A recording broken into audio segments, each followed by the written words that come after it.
सुरीली का बदन बुखार से तप रहा था। सुरीली का पति विक्रम ऑफिस के काम से बाहर गया हुआ था।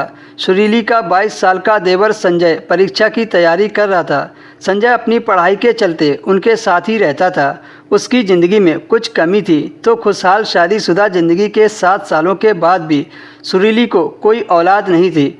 अब सुरीली 30 साल की हो चुकी थी। संजय की गर्दन धीरे से सुरीली की तरफ घूम चुकी थी। वह चोरी छिपे सुरीली की फिटिंग वाली समीज में कैद उसके बॉल को देखने लगा था। सुरीली के सांसों के साथ जैसे जैसे वो ऊपर नीचे होते वैसे वैसे संजय के अंदर का शैतान जागने लगा था। सुरीली अपने कमरे में आकर लेट गई। संजय ने पहले उसे बुखार की दवा दी। सुरीली दवा खाकर सोने के लिए लेटने लगी तो संजय ने उसे रोका। भाभी, अभी एक दवा और बची है।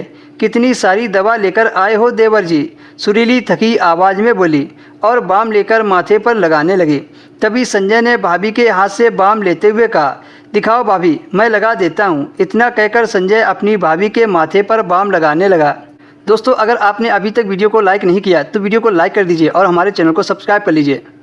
थोड़ी देर बाद संजय ने भाभी को नींद वाली गोली दे दी और फिर लिटा दिया। संजय सुरीली का माथा दबाता रहा। थोड़ी देर बाद संजय ने पुष्टि करने की कोशिश की।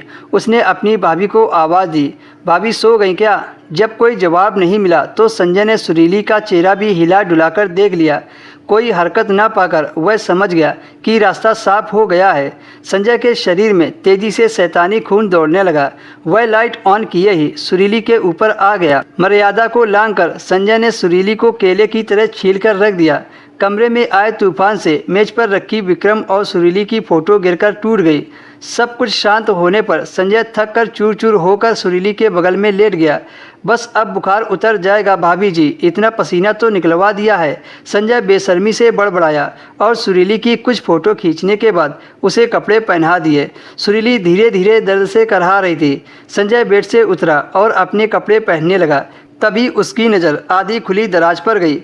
भूल से सुरीली अपनी डायरी उसी में छोड़ दी थी। संजय ने उस डायरी को दराज से निकाली और कपड़े पहनते पहनते पन्ने पलटने लगा। अचानक एक पेज पर उसकी नज़र अटक गई जिसे पढ़कर वह दंग रह गया।